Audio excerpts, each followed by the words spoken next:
Now then, people, welcome back to the Justjoe Football Show. And, well, yeah, I don't know what this is. Big season preview is what I've called it. I thought I would get a few friends on from the content creation world, just Leeds fans in general, just to get their thoughts about the current state of play at Leeds United, how pre-season's gone, transfers, what our thoughts are in terms of for the season ahead, what we can expect.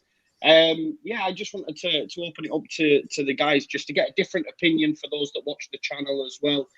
Before we do get into it, as always, please smash a like on this video.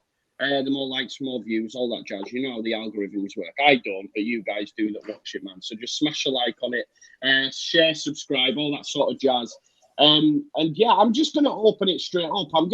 Let's go to Kagey first of all. Let's start off with Kagey because I'm excited to hear what he's got to say. Kagey Vision, how are you feeling? Let's just about in general, mate. The season, pre-season transfers. What are your thoughts, mate? Yeah, pre-season, I don't really take too much notice of that. I know you can read a lot into it, but you could win every game in pre-season and then lose the first 3 games of the regular season. So I don't really take too much credence into that. I do think that I was expecting a couple more bodies in the team and a couple more bodies out, in all fairness. I remember doing the season review with Michael from the Square Ball, and at the time we were fairly confident that a couple of these players would have been moved out, and we haven't replaced them. So it tempers your expectations, doesn't it? It makes you probably think we're going to be there and thereabouts again in that mid-table battle. The problem is we've got too many questionable players still. You can get away with 1, maybe 2, but we've got maybe 3, maybe 4. And I'm talking, Pervader, Costa, who's the other one? Tyler Roberts. We need to get some consistency out of him. And then on a lesser scale, even though I think he'll come back, Mateus Klick, we need to get more from him this season. I think he's more than capable of getting, 8 to 10 goals. So we've got too many maybes in the squad still for me, which makes me think we're going to be there and thereabouts in the mid-table again. It's just interesting with the expectations of mid-table and people being happy with that. But in that same breath, at the next summer, I mean, Calvin Phillips' stock has risen, to the sky now, hasn't it? If we do finish mid-table again, there's a big chance that we then next year lose players like Phillips and Rafinha. So it's an interesting one, but I haven't given up hope because we saw it at the end of the last transfer window. We didn't hear about Llorente, we didn't hear about Rafinha, and they just came in through the door. So I'm kind of hoping that we can do that kind of thing again. I just think that we definitely need a central midfielder in terms of improving that first 11.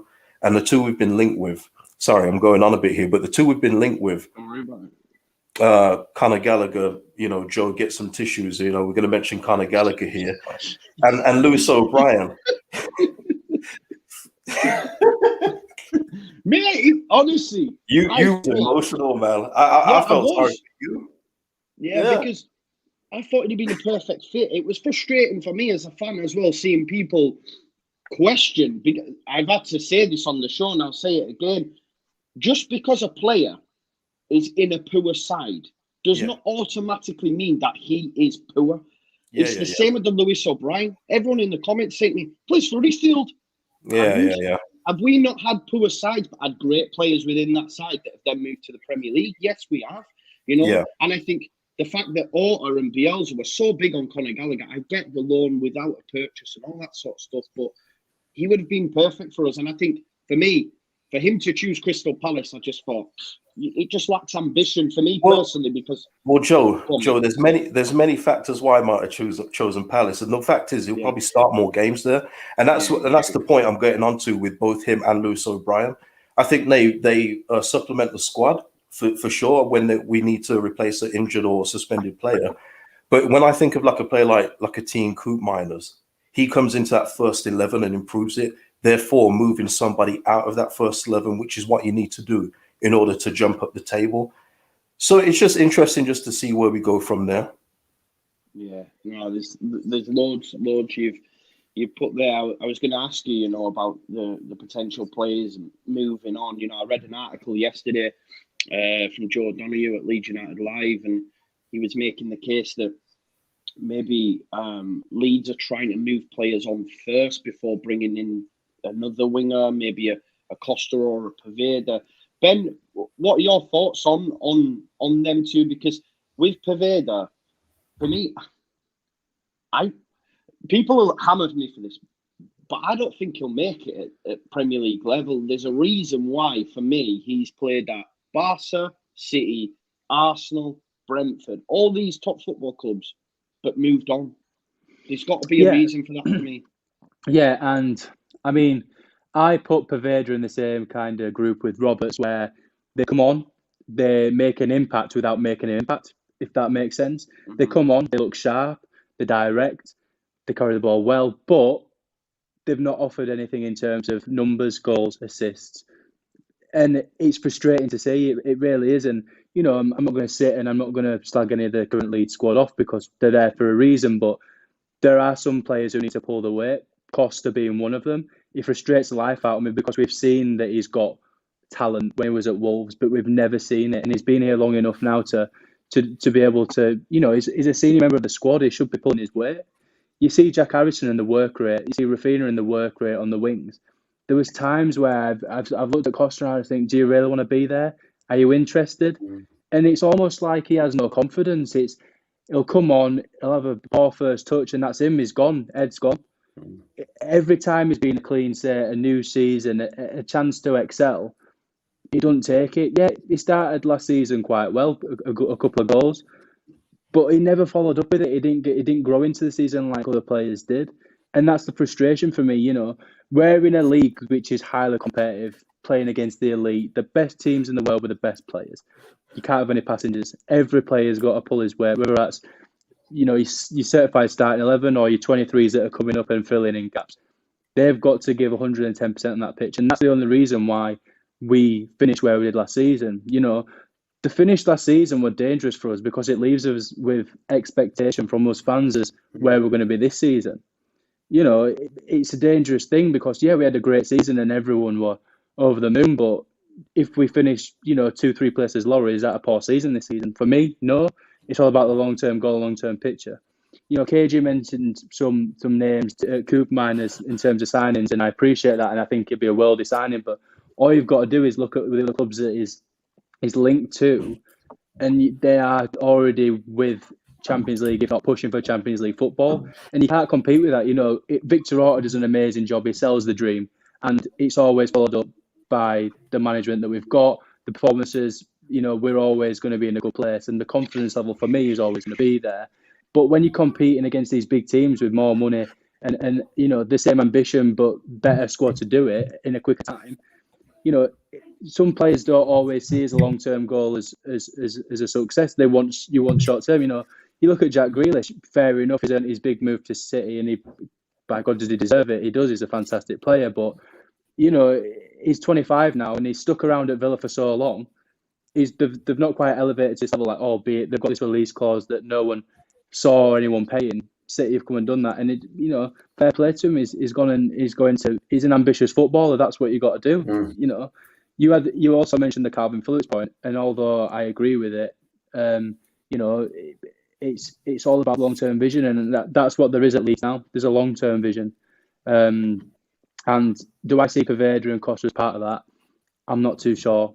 I'm just not, you know. I think the starting wingers are good. Harrison, Rafinha, they're mainstays in the team. They offer a lot, but when one of them's injured, where do you look?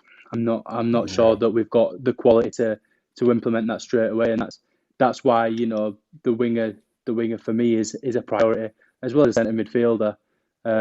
But again, you know, as KG quite rightly said, you know, we pulled the signings out of nowhere back end of last transfer window. So you've just got to, you know, trust the process and think that the same could happen again. Yeah. There is a lot to be nervous about, I think, Gaz, because like Ben's mentioned there, I'm like, you know, if Rafinha or Harrison get injured, you've got the centre midfield issue as well. And for me personally, there's also an issue at left back because if Firpo gets injured, then you're moving Dallas out there. If someone is sent me, because we know this Leeds United side will carry injuries. It will get injuries. It's just a fact of it, you know. And I do think there's a lot we spent 100 million last year, and I think we can easily slip into expecting to spend that year on year, but it's not sustainable for us.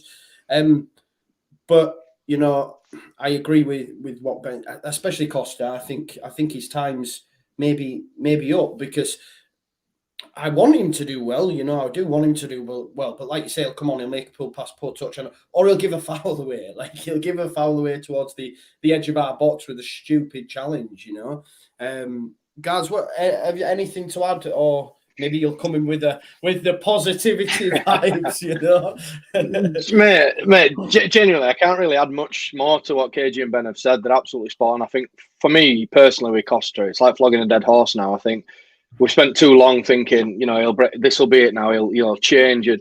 And start of last season, you kind of thought, is this his eureka moment where he's going to go on and have he's not going to be a Rafinha type player. He just ain't got that in his locker. He's going to be a hot and cold type player. But for me, he's too much cold. And I think the big standout when I kind of gave up with him was when we played Blackburn. Me and Ben from our pod were just towards the front of the stand.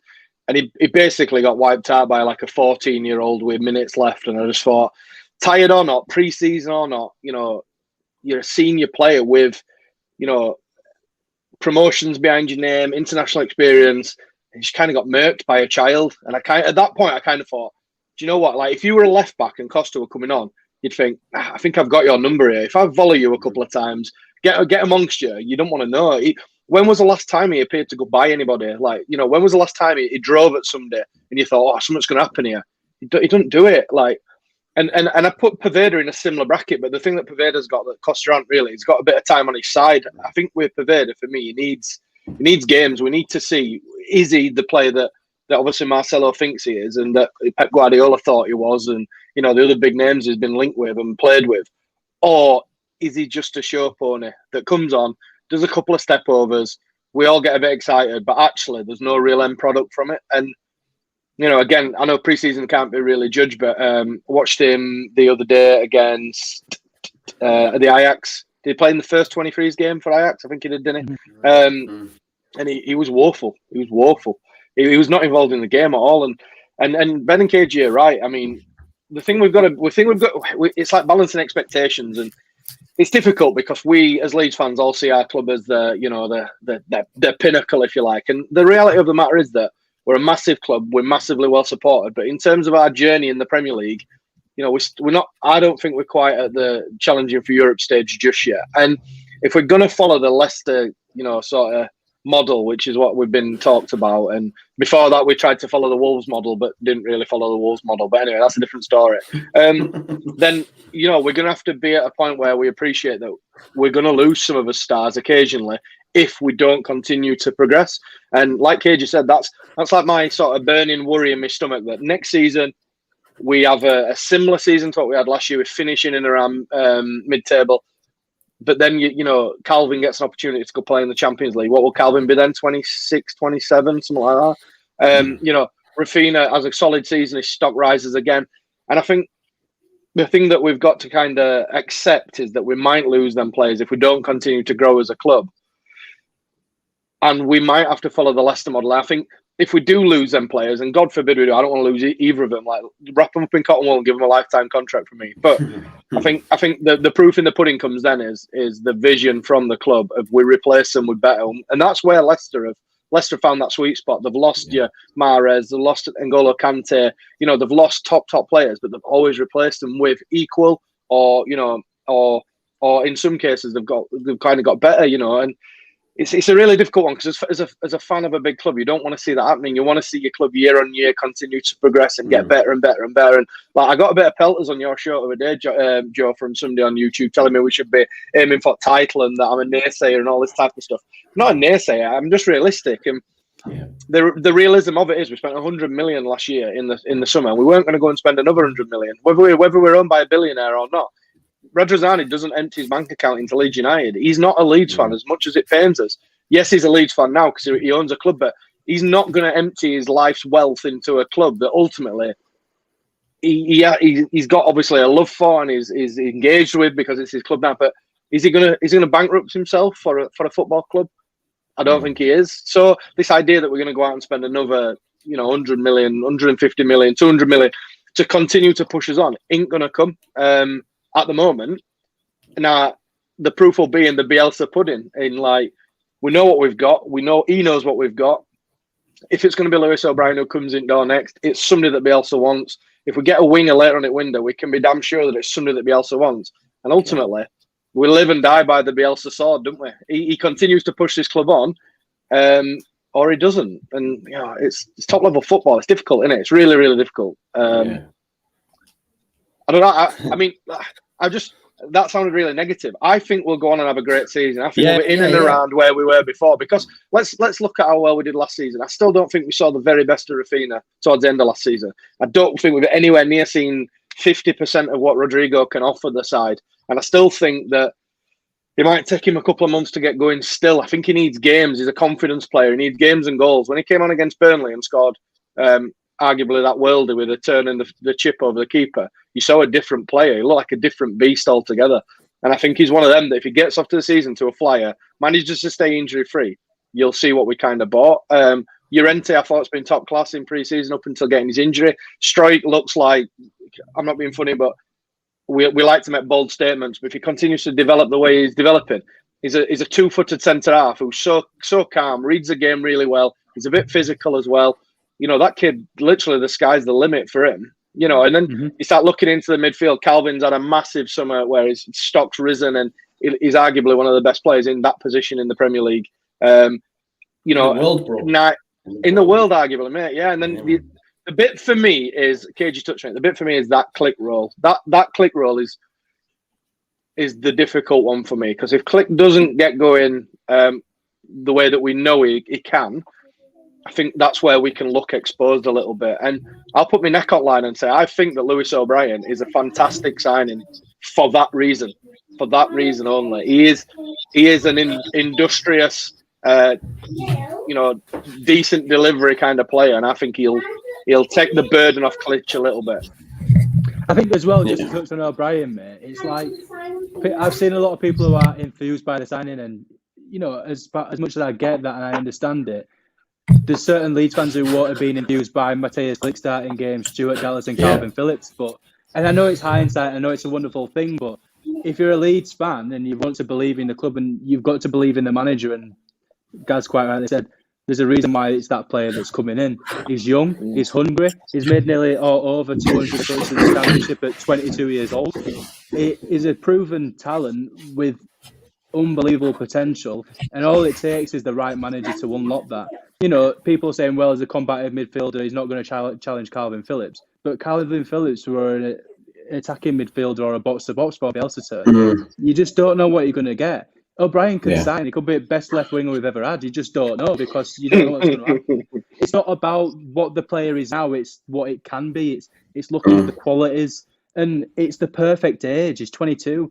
A lot of our squad are at prime age now. Look at players that we depend on at the prime age of 27 to 28. They haven't got long left. They've got 2-3 seasons. You need to look at the bigger picture.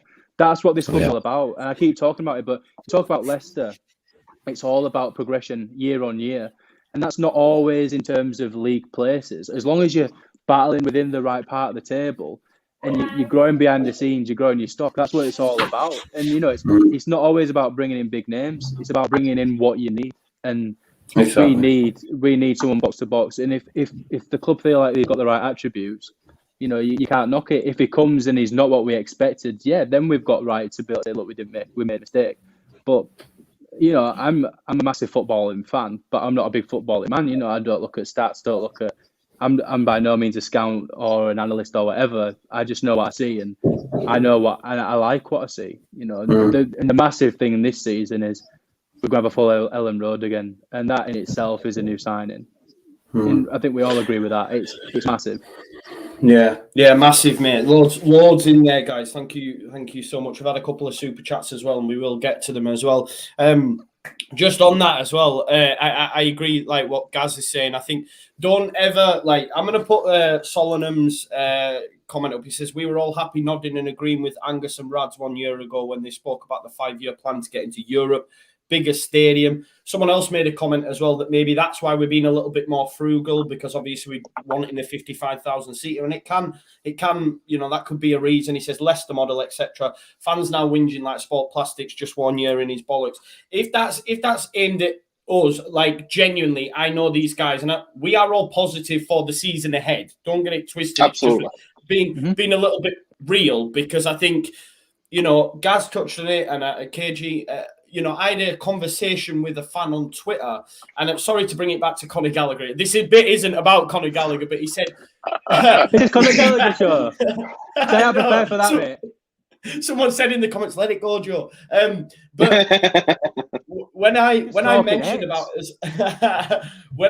about us getting missing out, someone actually said to me on Twitter, and he had a debate. He says, "We're improving a team's player who we're challenging with," and I said, "Hang on a minute, mate. Chelsea won the Champions League, bro. We're not there." And he went, "Yeah, but we'll be in 2 seasons." And I'm like, "No, we won't. Like, we're not going to. I'm sorry, we're not going to be winning Champions League in 2 seasons' time." Like you mentioned about Leicester, they're still not there. They spend more time in the top 4 than any of the sides going. And guess what? They still don't get in it, Mate, Man City are arguably the best footballing side in British football. They've spent an absolute fortune. They can't even win the Champions League. So it makes you think that we're going to just romp in 2 years' time and win it. You know what I mean? Yeah. And just on the Lewis O'Brien, Joe and everybody, Lewis O'Brien and Conor Gallagher would have improved under Bielsa. I've got no doubts about that. He would have molded them and made them better. The whole thing for me with Conor Gallagher coming on loan was that it would have been a two-way thing. It would have been us improving him. Chelsea would have sold him for a fortune. But ultimately, he would have helped us push up the table a little bit as well. So I think the deal would have worked out fine for both parties if he had come to Leeds. I think just to play devil's advocate on that, though, it could come in, it could be a Ben White situation where you improve a player, they become either a starter for their team or they're sold for tens of millions of pounds. Or it could be a situation where it don't work, like a Lewis Baker. And that's just me being, cynical in a way that just because he's got the right kind of attributes and is an exciting player doesn't always mean it's going to work. And the fact for me that he's gone to Crystal Palace, it's near home, it just suggests that it's not a lack of ambition. It's just it shows that he's clearly his head's with Chelsea still. That's where he sees a future, and that's fair enough. But as you can see, like you say, you don't want to be overdeveloping someone else's player. You need to be, you need to be looking at your own squad as well. Mate, just one on Conor Gallagher. Sorry, Joe, just to jump in. One on Conor Gallagher. Look at his age and look at the manager who was trying to get him to sign for Palace. Patrick Vieira. His age and Patrick Vieira will have crossed over. He'll have watched Patrick Vieira as a kid playing. And he's a midfielder as well. Patrick Vieira is going to be in his ear going, "Look, I can make you me, basically. Come to Palace, you'll play week in, week out, I'll make you me." Orta's there going, come challenge for a place, play under Marcelo Bielsa, which is a big thing in itself, but challenge for a place or go to Palace and play week in, week out. I can understand why it's happened, to be honest. And I was a bit like KG. I weren't particularly sold on it, and I do agree with what Ben's saying about the devil's advocate bit. But for me, it was that I think we've all been damaged by Ben White, if I'm really honest, because we've just seen him get a £50 million move to Arsenal. Not sure that's a great move for him, if I'm honest, because they're a bomb scare of a club. But we developed him into a £50 million player. Really, Brighton didn't. I'm not having these Brighton fans who said that, we brought him through. He spent less than about 20 minutes in stadium. He was blooming out on loan all the time, So anyway, by the by, sorry, mate, I jumped in there. No worries. No, I just want to say big thanks to LUFC 1919 who said, "Love the show, get Gaz on more often." There you go, Gaz. Not everyone thinks you're a dickhead. To be honest, mate, I'll take a 60-40 split. 60 think I'm a knob and 40 think I'm all right, I'll take it. Oh, I thought you meant of that £3.49. I was like, no, you're not going to No, this look, right, let's talk about the transfer business, yeah. Obviously left back. Let's talk about first team acquisitions. Junior Firpo coming in. Some people don't think we've improved the squad. I think just bringing him in, if it was to end there, for me, we have still improved the squad because he is much better than Gianni Alioski. I think when we think about pre-season, I know a lot of people, especially on my comments when I'm doing like the watch-alongs are very big on us losing these games. I'm not too worried about it personally. I think, you know, the performance we put out next Saturday will be totally different to what we've seen. So that I know if it was the same, I said this, if in the first 3 games we're playing like we are in pre-season, then I will start to worry. But let's wait till that point. But there was a goal in the Real Betis game, the first goal where Dallas, Harrison, and Firpo, little 1-2s, ball comes in, Bamford near post. It was just like, that's what pre-season's about for me. I'm like, yo, that was amazing. And I can see that connection developing down that left-hand side. And hopefully it'll be just as good as the right this time around, like we have Rafinha, Ayling, Firpo, Harrison. I think I think Firpo, I mean, he's gone straight in my dream team. I can see him getting goals and I can see him getting plenty of assists this season down that side. Kagey, what do you make to Firpo and the transfer business as a whole this season, mate? Yeah, it was a spot that we needed to address, you know, last season. So I was delighted to see him come in. I hadn't seen too much of him, but I do remember the game where he marked out Mbappe, and that's no small feat. Yeah. And the thing was, he had Jordi Alba in front of him, so he wasn't going to get that much game time at Barcelona. So for me, I think it's going to be a great sign, and you can already see that him and Harrison are going to link up very well on that left-hand side. I think it's going to work superbly. So if that is it, though, I mean, it would be disappointing, but we definitely have addressed a need at left back for sure. Yeah, definitely. What about you, Ben? Transfer business, mate, in terms of Firpo, and just what do you make to Lewis Bate as well, mate? Are you excited the prospect of maybe seeing him, because he's obviously come to Leeds United because he sees a clear pathway? I think at Chelsea, I mean, hardly anyone makes it through, do they? To be honest, I dare say if Frank wouldn't have gone there, I don't even think maybe Mason Mount wouldn't have even got in, and that's a madness really when you think about how talented he is. But what do you make to it, mate? I think the Firpo signing is exciting. It's a step in the right direction. He's young. He seems hungry from his interviews. Perfect coach. Perfect kind of style as an attacking left back. You know, he's played at Betis under an incredibly attacking manager, and then again at Barcelona. So, you know, the out and out kind of intensity will be already there for him. And yeah, it's all about the connection, and it's all about building that relationship, and making it as strong as the right hand side. Him and Harrison, you know, they seem to just kind of click straight away.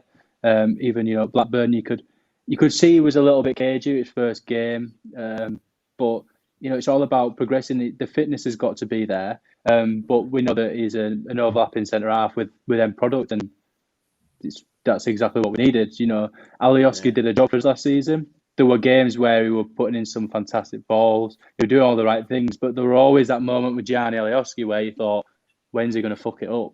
When's he going to misplace a pass? When's he going to get beat easily? And, you know, albeit a fullback isn't always a defender these days, as Kagey quite rightly just mentioned, he's got the defensive ability as well. So it's stepping in the right direction, exciting, but, you know, time will tell just how good he will be. But he sounds hungry. As for Bate, I'll be completely honest, didn't know he existed until he signed for Leeds United. YouTube suggests that he's going to win a Ballon d'Or sometime. But, you know, from what you've seen, he looks extremely calm, composed. He's been brought in to develop into a Phillips role, I think. And like I said, I don't know much of him, but people who do and who have looked at him closely have all good things to say. And, you know, you got to take that sometimes with a pinch of salt. But again, it's a professional opinion. And when you've got people who do look into the details and watch him, and I've seen a lot of him saying, one, it's a massive signing and the surprise he left Chelsea and the surprise he'd let him leave. And two, you know, he could break into the first team quicker than you think. It's all good things. And it just shows, you know, he's got the right attitude. You know, I know for a fact that Chelsea plough money into the academy products down there, you know, and he could have sat tight on his 20 grand a week and, you know, coasted, but he's chosen to come to an ambitious football club with an ambitious manager and fight for a spot. And fair play to him. You know, we've paid a decent fee for him, and it's down to him now to put in the graft and see where that goes. But we've got a good crop of under 23s, and we just need to be careful how we implement them in the first team squad. I know there's loads of people who want to see Somerville in there, Greenwood, they want to see Gellard and Drama and Creswell, all of them, and I do too. But I also want them to be a success. I don't want to dip him and fail. I want them to work together as a unit, and I want them to build something that when it does come to it, and they are dropping into the first team squad, they're making that position their own. They're not just supplementing it. They're filling a void. They're not just filling a void. They are challenging, seriously challenging. I want to see Gellart seriously challenging Rodrigo or Bamford. I want to see Greenwood do the same. I want Creswell to be, mentioned as a potential starter at centre half because he's got the potential. It's just about fulfilling it. And we've seen it with, I'm not saying the calibre of Phil Foden, but the way that his journey and he's been used at City, everyone wants to see more of him. Everyone's excited by him, but you've just got to manage the expectation. He's a young lad at the end of the day, and he's got to progress. It's all about keeping players on the feet and not their head in the clouds, because it's quite easy to get carried away sometimes, especially with him being a young English player. If Lewis Bate, if he comes into the English squad Leeds squad, and he has a crack in half a season, people will be hyping up to be the next big thing, and that also then sets him up to fail. So, it's all about implementing it in the right way, but it's exciting. I think the recruitment's been exciting. Another young, hungry goalkeeper to challenge Meslier. Amazing. I couldn't think of a better signing. I expected a serious, old kind of experienced head to and push along, but the club obviously see him as comfortable and confident enough to fight with another young keeper for that jersey with potential. So, all in all, we've made some good signings. We need to make more, and there is some names that are exciting out there. I don't want to mention them because they excite me and I get carried away with myself. But we'll mention them later, mate. Don't worry, we'll come to them. But again, it's with that understanding that these certain players will be the main men at their current clubs. They're a big fish in a small pond, and it's about being the small fish in a big pond, and not everyone can handle that. It takes a certain kind of player to play for Leeds, and it's not all about just decide before self, which is the massive thing, but it's about how you apply yourself and fitting in with the current group, because they're very tight knit. You can see it; they're all very close, whether it's within football or outside. It's said a lot with how Pablo left and how much of a massive effect that had on the squad, who were quite sad to see him go, with Berardi as well and Alioski. The goodbyes, they are all genuine. But every player that's come in, regardless of what you think as a Leeds fan, they brought in for a reason, and that's because they are seen as a part of the club. It's exciting that we can attract these young talents like Lewis Bates to the club. Joe, just quickly, Solana makes a good point about the under-23 stepping up to the next league, which is it's a great point, by the way, because now this is the first Premier League 2 now, so it will be interesting to see how they get on against like the cream of the crop academies now. And a little bit about Lewis Bate. I don't know whether it's his stature or what, but he reminds me a bit of Lewis Cook as well. He's got like that Lewis Cook about him. So if he can go on that path, less the injuries, he could be promising in the future. And just on that as well, because you made a good point that I didn't quite think about at the time, but that step up is massive. And you look at that young Ajax team, the first game, they're like the youth Champions League level, which is what the big clubs in that league are. Yeah. And they are a step above, mate. They are like different grades. I've seen that, Ben. Yeah, like someone said about this young Ajax side being there competing for Champions Leagues, or they were in a semi-final, and so have the likes of the Man City, Chelsea, and Liverpool academies. And then you think, wow, yeah, Premier League 2, Division 1 is going to be some step up, and that's why Leeds United have had to go out and acquire some really talented players and continue to be linked to talented players. There's a few up in Scotland. The next Virgil van Dijk, the next Kieran Tierney is what it keeps getting read in the reports that I read. I think Justjoe, and there's the centre back Geldy and stuff. So, Gaz, what do you make to the under-23s? Like, if you were to pick a few that would break through. I heard someone say the other day, I think I was listening to All Stats Aren't We, and someone, not anyone on that show, but it actually spoke about Creswell and believes that he will play for England. I remember being at LS11 Live and Andy O'Brien speaking about him then, saying that City had actually acquired about him, and he said, no, I'm happy where I am. And that was, 3 seasons ago now, Gaz, maybe, I think. Who do you see being the next coming off that conveyor belt? Is it a Geldart? Is it a Greenwood, or would you look elsewhere? Like the lads have said, it's difficult really to sort of. There's just much more than technical footballing ability to making that step up to the first team. There's the pressure of playing in front of a packed Ellen Road. There's the pressure externally. So there's a lot more than just natural talent that makes players break through and play first team.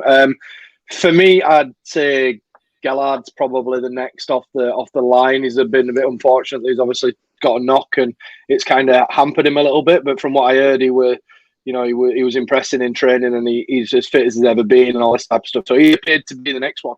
I think the interesting bit is how much Greenwood's been involved with the first team games as well. We saw him come on at Blackburn. We saw him with the team at I think Betis and Ajax as well with the first team. So yeah, it's difficult, mate. It's such a difficult one. I mean, obviously Jack Jenkins is a player that I've shouted about for 18 months, 2 years or something for a long time, and I think he could go on to have a good career. Whether it be for Leeds in Premier League or not, I'm not sure, but I don't think his stature's quite big enough to make a breakthrough just yet. Noah Kenner, another name, but I'll be honest, I've not been overly impressed with when I've seen him playing at centre back for the first team or for the 23s. I like him as a holding midfielder because he's athletic and he can be a bit horrible as well. But I'm not sure, mate. It's such a difficult one. I've been impressed by Liam McCarron as well when he's played at left back. He looks a positive kid who could, play as a left wing back. I think we originally signed him as a left midfielder, but yeah, I mean, it's difficult. I think to just pick some names. Obviously, Creswell, as you rightly said, Andy Hughes called him out 2 years ago and said that he's got everything he could possibly be to be a footballer. But again, to just temper people's expectations, he played against Hull in that Carabao Cup game, and all the kids who made the step up had a tough evening. So yeah, there's much more than just technical ability, but I think based upon ability, you'd be looking at a Creswell, a Somerville, a Gallard, a Greenwood. They look to be the closest to make the breakthrough, I think. But it's important that we don't pile too much pressure on them, I think.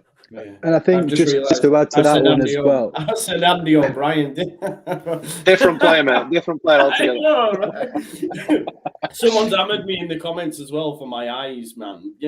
Body shaming me and all that sort of stuff. What? I'm a tired boy, man. I've got kids and that as well. Lay off me. What were you saying, Ben? What were you saying? Just saying, just one name that I'm being mentioned that I quite like is Drama as well at right back. Yeah, I think it'll take something significant for him to break through this season, but I think that he's a ready-made replacement for Ayling when the time does come. This season, you've got the likes of Dallas who's played there, Shackleton who plays there. It's going to take something significant for him to break through in the Premier League, but in terms of players that I see certainly having a future at Leeds, he's definitely one of them.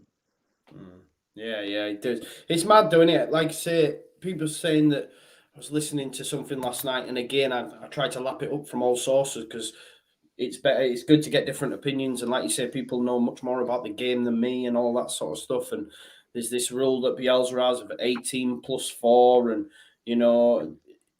but what we've seen under Bielsa is a little bit of a reluctance to actually blood in the youngsters. He goes to the players that are playing in different positions and just switches them around. And I think there's something in that. Will Drama get a chance if Ayling's injured, or will he just favour to go, I'll put Stuart Dallas in at right back, as opposed to saying, let's throw Drama in there. I suppose in his first season, we've seen it with Jack Clark. We've seen it with Leif Davis. He got a debut against Villa, if I remember. But since then, really, has there been that? I'm not too sure. It's worth, mulling over. But KG, in terms of who we've been linked to, so let's say, obviously, O'Brien is the centre midfielder. I think he will be the one for me. I think the fact that we've bid, I'm reading 2 to 3 million, which if they want 10, I think we are taking the piss a bit, if I'm being totally honest. I don't know. I think that's what I don't know if that's genuine, but I've seen a lot of reports saying we bid between 2 to 3 million, which I'm a bit like, I'm not so sure. There was a possibility like a GOTS plus swap deal as well, I read. I don't know. But if he is the one, Lewis O'Brien, like we obviously need another winger. There's been some amazing name links. I think Matthias Cunha. Everyone keeps asking in the comments. He's lit up the Olympics. I think he just scored in the final earlier on as well. I think Brazil have won that, by the way, on penalties. I think maybe. But yeah, Cunha's been lighting it up. Obviously, Dan James continues to be linked, but I seen some sort of Twitter DM. I mentioned it on the Daily Leeds where he's speaking to someone, and apparently he's set to go to Leicester. There's Ryan Kent. There's a host, Noah Lang, of course, as well. Who would you like to see coming out of the names that have been mentioned? Out of those names, probably Cunha, just for a right-footed option. Even Lewis O'Brien's left-footed. we've got like 8 left-footed starters. Like there's just no variety there. You need somebody who can hit it with a right peg once in a while. So for me, Matheus Cunha, he fits the profile as well. He can be molded. He's got his countryman there, Rafinha, to help him settle if that's ever an issue. I think I like that one at the start of the window. When that one first come out, I commented on that, and I don't comment on many rumors because you've seen the rumors come and go, and then we've signed with somebody completely different. So, yeah, Matheus Cunha would be a good one for me. Another midfield option, if he was available, is Anguissa from Fulham.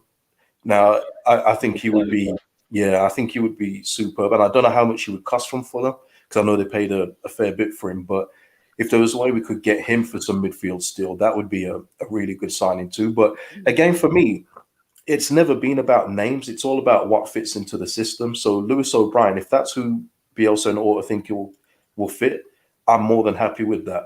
There's only like a certain few names where I think Bielsa can't work his magic on them, but Lewis O'Brien isn't one of those names. So for me, it would be Lewis O'Brien, Cunha, Anguissa, and there's other options available. There will be more coming available as we get towards the transfer window.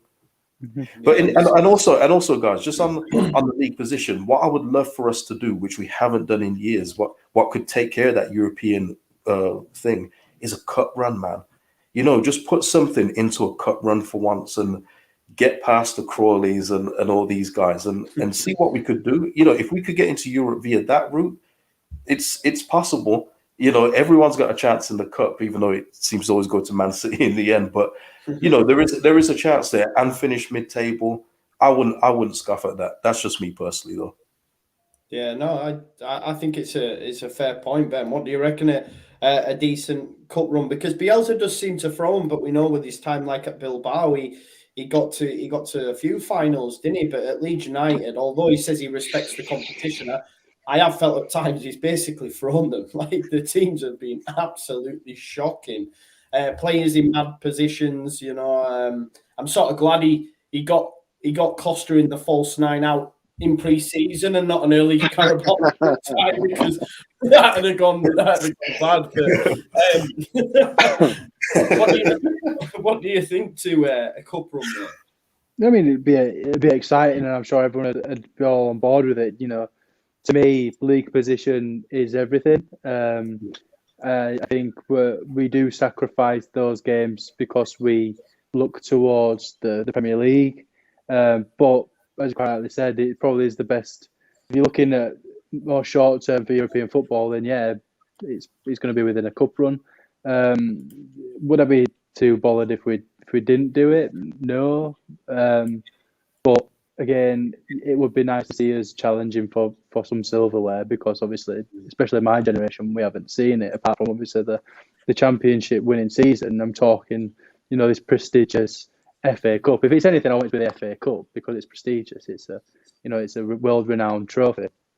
But I just want us to focus on cementing that position in the Premier League. I think that's my main objective. And not just cementing Premier League status, by the way. I just mean cementing ourselves within the top half and making sure that we are, one of the challenging sides in the years to come. Well, if we follow the Leicester model, we've got a Premier League and an FA Cup to come in a few seasons, bro. So don't worry about it. Exactly. It's coming, man. Guys, what are your thoughts for this season, mate? Like, it's a madness, because I keep saying this. Like last season, I was bang on Europe. I said it, and I was bang on Europe. However, second season, and a lot of fans expect us to improve, but I think this season, no, it's not going to happen. I think it's going to be a lot tougher. I think the big thing for me was I look at the top four, how it finished. Chelsea were in 9th when Lampard was sacked. Manchester United couldn't win at home for a period of time. City started rubbish, and Liverpool had all these injury worries and were rubbish. And the top four still ended up being them. Do you know what I mean? So the fact that this season, I mean, Chelsea, they're doing business. Obviously, we know City are as well. And I know that's the top four, but I just think they'll improve so much, and I think the rest of the division's going to improve so much. And feel like we're standing still a little bit, but it's not going to have such a negative impact. I know I have enough faith in Bielsa and stuff to know that the team's going to be all right. They're going to be ready. But what are your thoughts for the season? I think for me, top half is a big positive. Same again, 9th. I would be happy with that, and I know a lot of people won't agree, but that's just where I'm at. I think that it's easy to get in this mindset that we've had defeats in pre-season to big teams with probably a little bit of expectation that we're going to run these teams close.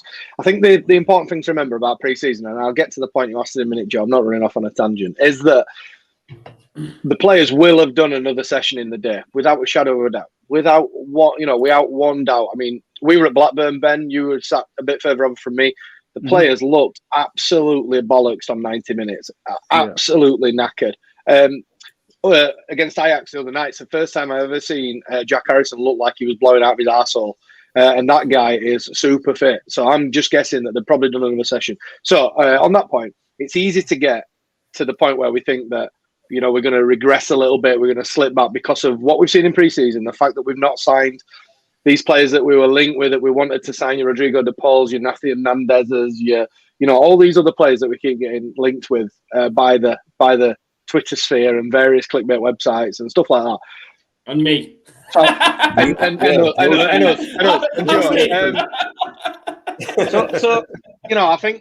it's easy. It's easy to sort of think, but I think what I'd say is look back at the end of the finish to last season. I mean, we were the form team, I think, into the last 4 weeks of the Premier League season or something along them lines. Arguably with a makeshift left back in Gianni Alioski. I've made my thoughts clear on Talking Shutt before about Gianni Alioski. I'm not going to go into it now.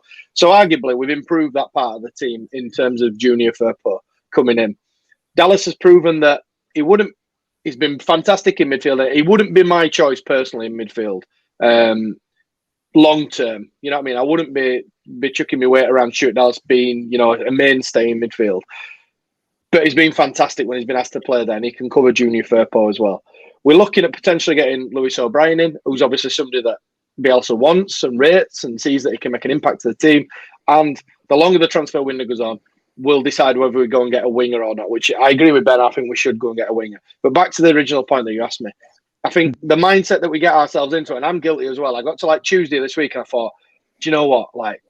I feel like we should buy somebody. We need somebody. We need some more bodies in. But then kind of relax a little bit, have a look at the lay of the land a little bit and think, do you know what? What I found about the Premier League last year was the step up wasn't as big as I expected it to be. There are still some pretty mediocre teams in that league. I mean, I'm going to have a little wager before the season starts that Watford, Norwich and Brighton are nailed on to go down because I think they are three poor teams who will struggle in this league. Your Burnleys are not great. So the way I look at it is I divvied the Premier League into sort of three noticeable parts. The sort of relegation battle, the mid-table bit, and then the sort of battle for kind of Europe and that way on. For me, I want to see us battling to win that sort of middle bit. So getting close to Europe, maybe being a shout with a few games left, but maybe actually kind of falling short. So I personally think we will match last season. I genuinely think last season. I think we will size a few people. I think we'll also be on the end of it occasionally. I'm still relatively confident. What we not got to be confident about. The left back was probably the problem issue, followed by the midfield. It looks like we're going to address that. Granted, whether it's the player that we want or the player that we don't want, between us as a sort of panel of four. But Marcelo Bielsa signs that paperwork. The rumours coming out of Thorpe Arches, the players are are fitter than they've ever been. Some of the stats are more impressive than they were last year. You know, we've now got a better pitch to play on, arguably. We've got the same pitch up at Thorpe Arch. You know, like we've probably progressed in other areas that's not there for the Mark 1 eyeball in the first team, if that makes sense. You know, you look at the 23s that we've just talked about, we've kind of bolstered that. Amari Miller, Lewis Bate, all that type of stuff. I think that we will do all right. I think we'll do all right. I don't want to nail my colours to the mast and go, yeah, we'll be sixth. None of that. I think it's easy. It's easy in pre-season to get a bit panicked. I mean, I've no doubt we'll get beat. We'll get beat tonight against Villarreal up at York. We'll get beat. There's no two ways about it. Because they'll be running around that running track now at Thorpe Arch. I guarantee it. They'll be setting some sort of weird times.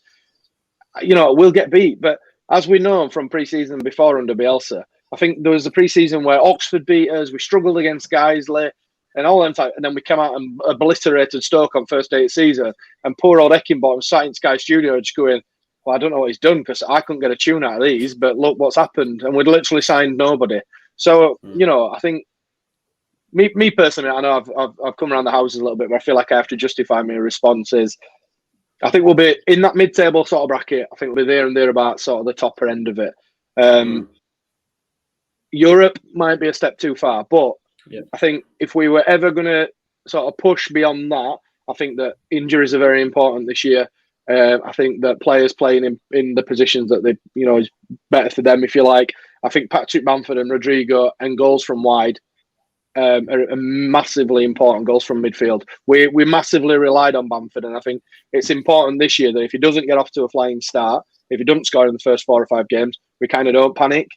We know what he's like. He fires in fits and starts, if you like, and that's why I think Harrison, Rafinha, Rodrigo and goals from midfield are important next season for me, I think.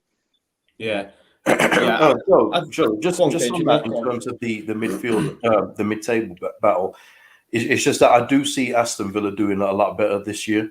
I think that the squad is a lot more balanced now. Even though Grealish has gone, their recruitment has been first class since last summer, so I do expect them to do better.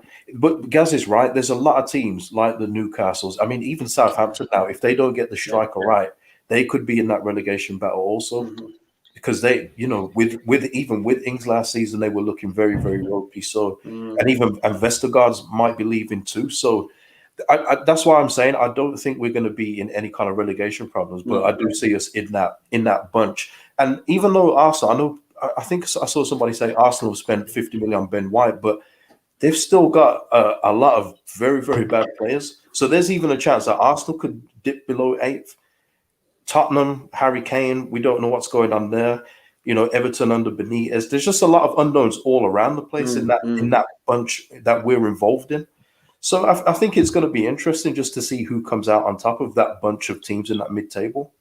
Yeah, definitely. I do agree. Like, you know, I was asked the question actually for Copper 90, and I said, you know, that I think there will be times during the season where we will flirt with Europe. However, ultimately, I think we'll miss out, and I think we will end 9th. That was my prediction. I think it'll be much of the same. But if we were to get into Europe, Ben, I think everything would have to go perfectly for Leeds United. We'd have to not get injuries, you know. If Calvin drops out, although I have been infused by Cox in there as opposed to Strauch. Look at him laughing there, man. No, young Ben, you see, not everyone else had straight faces, and I said cock in there, and he went and giggled. I thought you were going to say cock in a hole, and I was just still about to about that.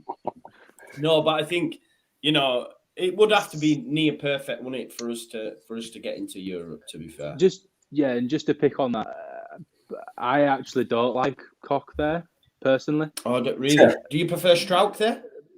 No, I don't. I think we need someone who can play there and it be a natural position to them.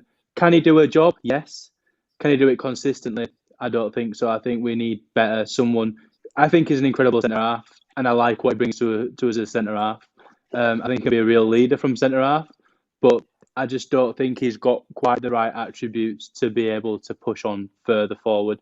And, you know, Strauch, again, as you've mentioned before, I think it was Gaz, 2-footed centre-half, the world's his oyster, it really is. And I just think they're both young players. I think their development lies at centre half. I think we need a prodigy to be able to come in to be moulded into that role.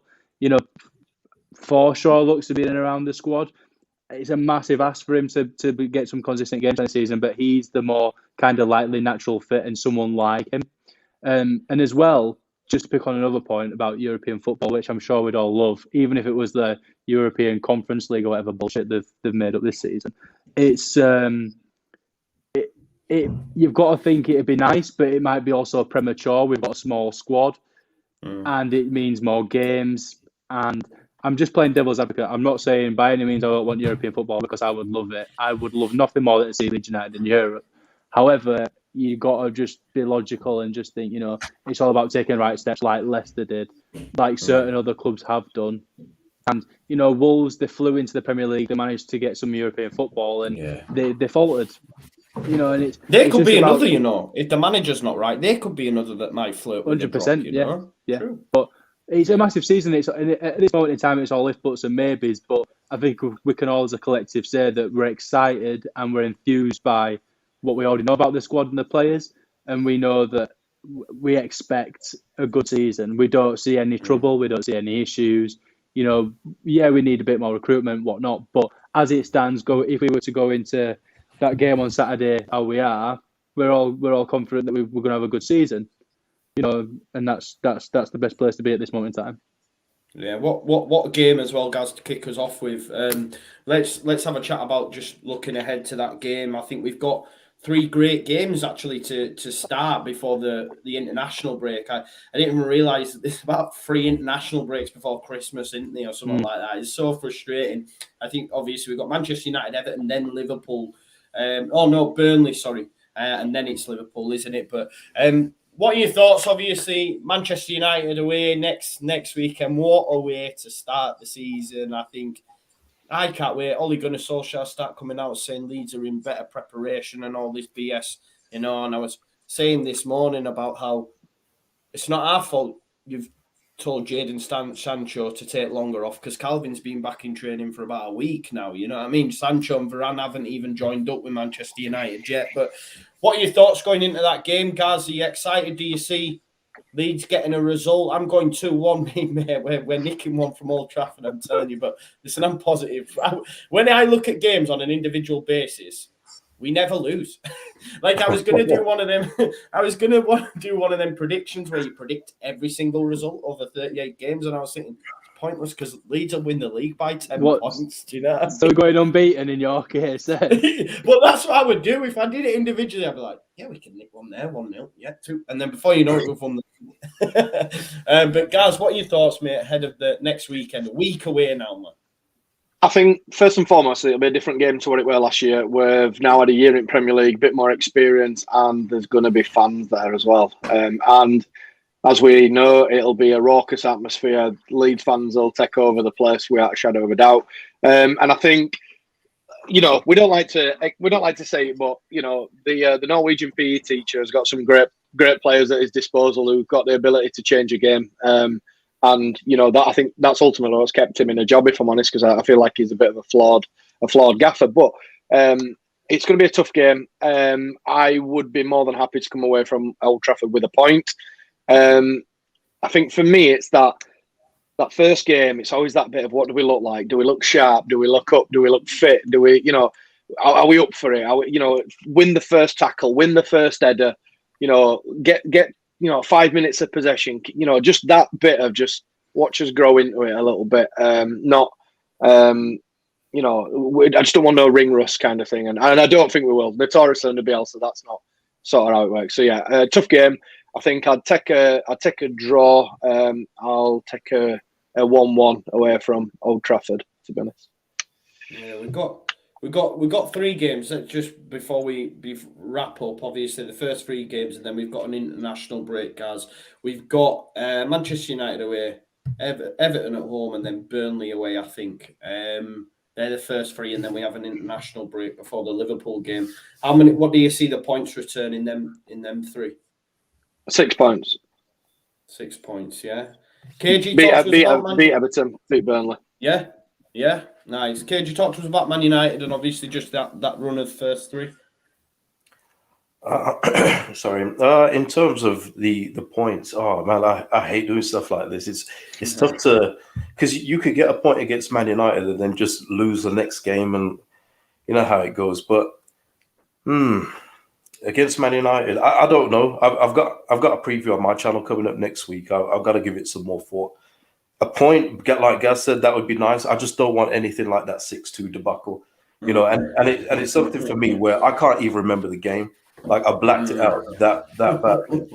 I don't remember who scored. The only thing I remember is that Rafinha got 2 assists because I'm a Rafinha guy, so I always know what he's up to.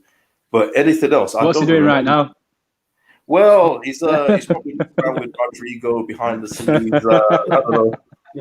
But yeah, I would be happy with a draw. I don't think you could scoff at a draw because yes, there is Ole Gunnar Solskjaer attacks on Man United, no doubt about it. But when you look at that team, it's deep, you know. And apart from their defensive midfield, which is a bit suspect, Sancho, Greenwood, Cavani, Pogba, Fernandes, you know, and that's just a little bit of it. You know, we're not even getting into Luke Shaw now being that attacking left back that he's turned into now. And Harry Maguire being a threat at set pieces, which sometimes we can be suspect at. So, yeah, I would take a point at this point as we stand today, yeah. Yeah, point. See, you're so negative, you two, I'm telling you. I'm joking. But when you start laying out the names, I think he said Varane and Sancho won't play, but then again, you don't know, do you? But you know what? I'll never forget that game though, because I was on a bloody video that ended up going. Yeah, we remember.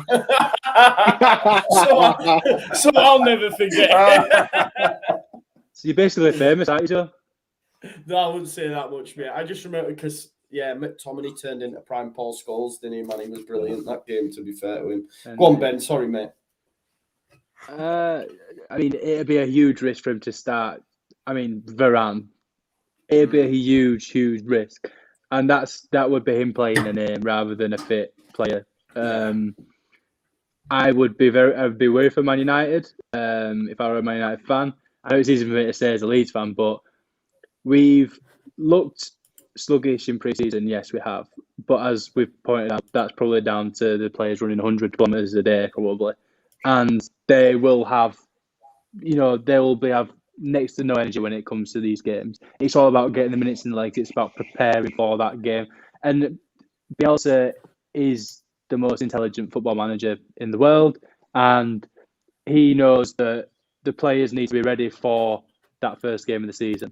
And if it means putting in some torrid pre-season games and just getting them through those minutes to be able to get the minutes in the legs to prepare, that's all it takes. We've come out, like a house on fire under all season under Bielsa so far. I expect the same. I expect high energy, high intensity Leeds United going to Old Trafford and turning them over 2-0. That's what I see. Yeah. I see Old Trafford be silenced, and it's a dream that I've always wanted to see Leeds United win at Old Trafford in the Premier League. But it's something that I see as a reality, and I think we will be in the best position on that Saturday, physically, to go and compete with Man United. I'm with you on that though, because I was thinking about like the Varane thing, and I partly want him to start because, like you say, they're new to it, they won't be expecting it, and then you've got Bamford just hassling and harrying. You know what I mean? And yeah, I'm with you, mate. I see Leeds United winning the game. I do 2-1. I do. I don't know. It's just like you say, that start of the season vibe. We'll be ready, round to go, but. The crowds will have a big impact on it as well, guys. Do you see it being a help or a hindrance? The fans being in the ground, just to put it out there. When you talk about Old Trafford, it's a hindrance straight away. Of course, it is, because anything that those guys claim, and this isn't a Man United bias. You guys know I don't do the whole scum thing, but it's proven even without the fans, they get a lot of decisions. They stepped on a Villa defender's leg last season and still got a penalty. I know they're changing the rules with the penalties this year, so it won't just be a little tap, you go down, it's a penalty. But yeah, I mean, look how long Manchester United have had that favourable crowd at Old Trafford. It's a hindrance on this occasion, yeah. What about Ellen Road? Thoughts? I think it'll be a help. I think those players played for those fans ever since Bielsa, or us fans even, ever since Bielsa's come in. And yeah, we are at times restless and impatient, but we are also the most supportive. And the noises that I've heard at Ellen Road are unlike anything I've ever seen. And if you're a footballer serious about football in your career, you want to play in a stadium like that, and you will thrive from that. You know, every footballer wants to play not only at the highest level, but in the best atmospheres. They want to play at the biggest stadiums. And I'm biased. I'm a Leeds fan, but with it being an old-fashioned English stadium, the atmosphere's there. You know, I've witnessed some absolutely fantastic games, and there's just nothing like it. It's special, and you know the players radiate from that. You know, we've seen in past seasons where it hasn't been going well, and we've given players, you know, a bit of stick, and we've seen it quite clearly. But there's always that belief there now. We believe, you know, even when we've been 2-0 down, 2-1 down, whatever. There's always a belief that we're going to nick a late equaliser or even a winner, and it's just that that's what it's all about. That's what football's all about, and I just think that it can elevate us not to the next level, but elevate the performances of the players. Yo, you probably got me excited there, Ben. I'm not going to lie to you, right? I started thinking that, because I obviously went to that West Brom game. I was lucky enough to get a ticket, and it was loud then, but I'm just thinking, wow, Everton game, you know. Oh, it's going to be absolutely off it. And then I start to think about, wow, we're going to be welcoming, you know, Kevin De Bruyne to a packed out, and I'm going to get to see these people in the flesh. It's like next level than watching them through the box, and you know, nicking results against these top sides. It's going to be amazing, man. I can't wait. Guys, just want to get your thoughts on Bamford as well. Like, it's a huge season for him for me. I think I'm not in any way comparing him to, you know, other strikers, but we see it quite a lot in terms of, I'll give you an example, and it's way wider than that, but who can forget Michu at Swansea? He had this unreal season and then just went, like, missing. Is anyone concerned about Bamford maybe replicating it? Because we need him to, I think. And is anyone worried at all? Guys, we haven't spoken for a while, mate. Busy on your phone there, being ignorant. But yeah, crack on. Actually, mate, I was just adding to my daughter's card that she's left on her mum's desk. Put it clouds and smiles and stuff. I weren't listening. I hope you feel really bad now, Joe. I hope you feel awful. Yeah, I do actually. Yeah. I do. Yeah, Joe. God, Joe. No, mate. Do you know what? I commented on it a little bit earlier. There was a lot of pressure on Patrick Bamford last year because at some points he was the only goal outlet, really.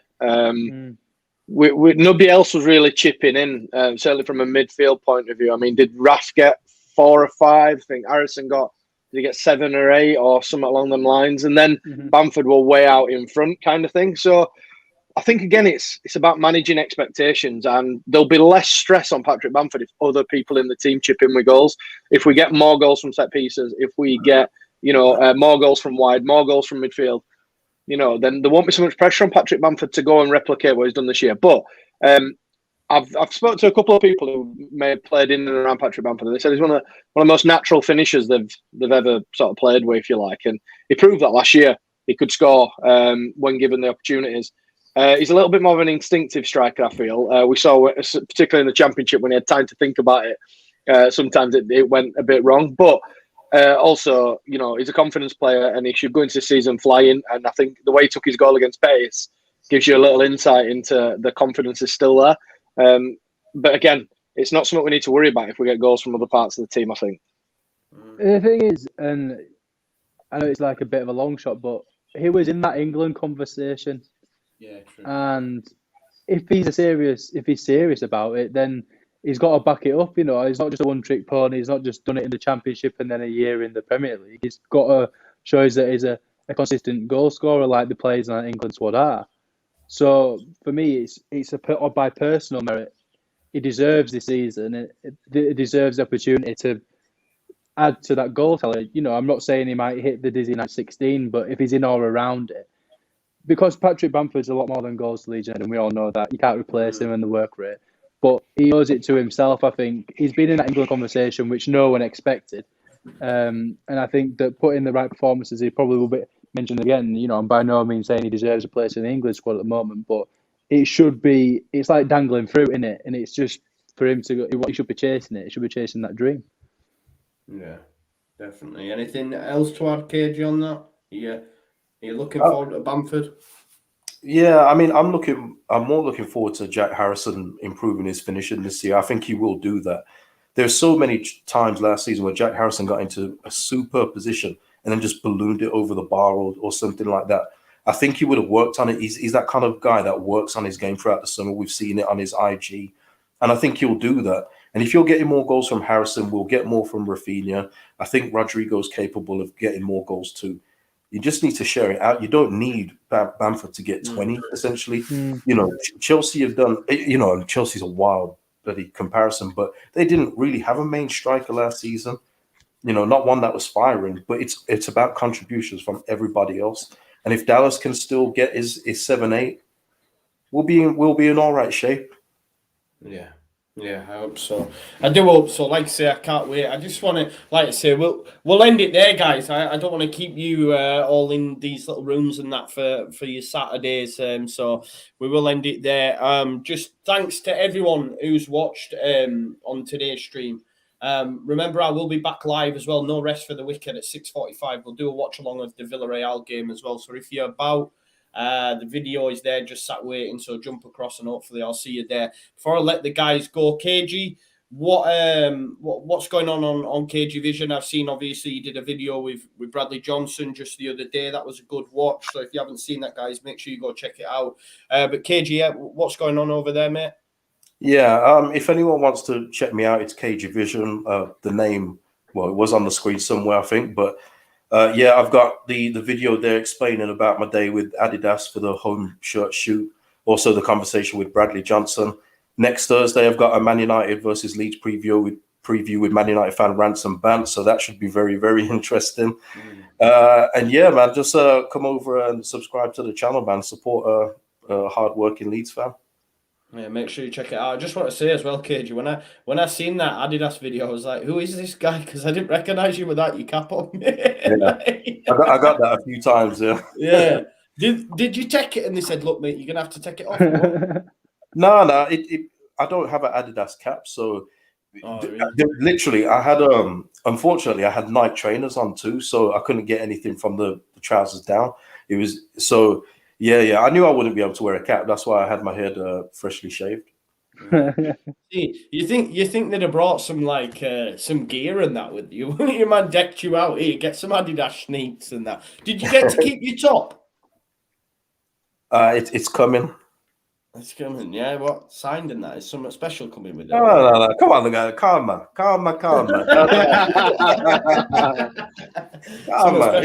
It's coming, man. It's coming. It's coming. Oh, that sounds nice, mate. That sounds nice. Ben, what's going down with you, mate? I disappeared. Yeah, I disappeared off kind of the face of the earth for a few months. Quite literally. It's been a strange few months in terms of like work and moving into my own house. I'm not in a cupboard anymore. There's not, it's just thriving and surviving, Joe. That's what it's all about these days. But it's been nice to be back. I've missed it, to be fair, and it's been good to have a good chat about Leeds because it's been a while. So I've enjoyed it, mate. Thank you very much.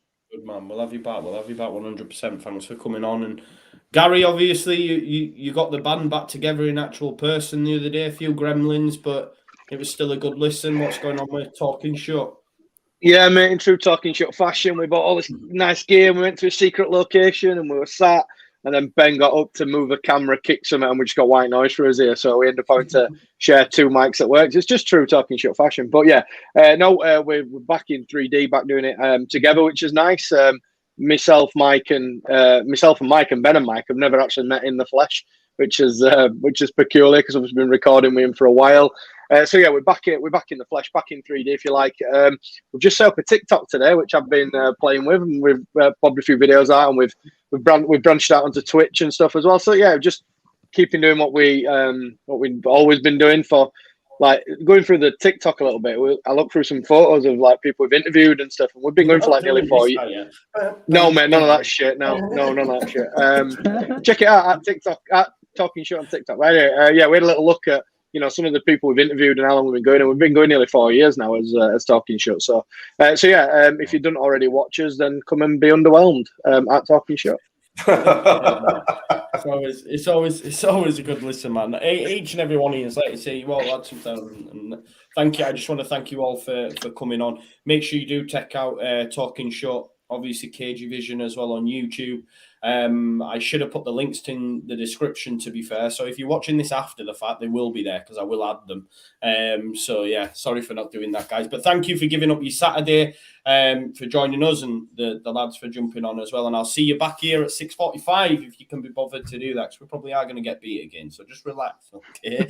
And yeah, Positive, Joe. Yeah. No, mate, Joe, just before you lock it off, there was a message earlier from John B that says that these streams help out your social anxieties. I love messages like that. You know, we're just normal guys and talking football. And if it helps people out like that, I love seeing those messages. So big up to John B in there. Yeah, man. He's always watching as well. Sorry I missed that, John. Yeah. Legend, man. Legend. For some reason, he always says that I look hench. I'm not hench, bro. I'm not hench, John, but thanks all the same, mate. That's definitely not one thing that I am. But yeah, no, thanks everyone for watching. Hopefully see you a little bit later on for the Villarreal game. And yeah, peace out.